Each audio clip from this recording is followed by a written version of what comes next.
The joint European and Russian ExoMars 2016 mission launched on a Proton rocket from Baikonur in Kazakhstan on the 14th of March. After a series of critical engine burns, the spacecraft left Earth's orbit for its 7-month, 500 million kilometre journey to Mars. The spacecraft consists of 2 modules, the Trace Gas Orbiter and Schiaparelli Lander, designed to demonstrate technologies for entry, descent and landing. The lander will separate from the orbiter on the 16th of October for a 3-day coast and a 6-minute descent to the surface. This will be the first landing attempt during the planet's dust season. The lander is heading for the Meridiani Planum, an area that is currently being studied by NASA's Opportunity rover and Europe's Mars Express orbiter.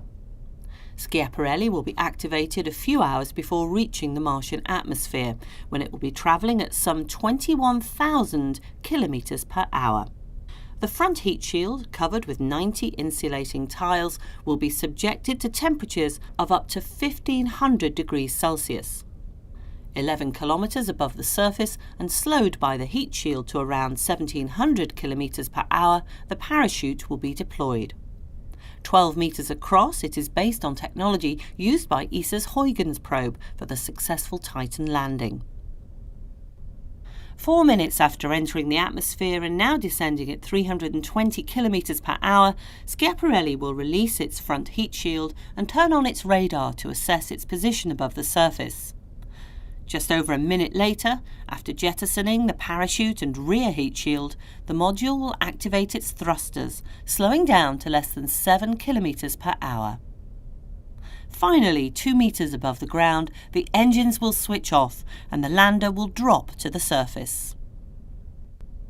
The shock will be cushioned by a crushable structure built into the module.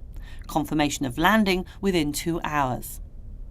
Once on the ground, because it's powered by batteries, the probe has only a few days until around October the 23rd to complete its science mission. The science payload on board, called DREAMS, consists of a suite of sensors to study the environment. It will measure the wind speed and direction, humidity, pressure and temperature, as well as the transparency of the atmosphere and atmospheric electric fields. 12 hours after separation, the Trace Gas Orbiter will fire its engine to raise its trajectory and take it into orbit around Mars. Otherwise, it would crash into the surface. This critical burn will last about 134 minutes. The orbiter can then begin its own science mission to study the Martian atmosphere.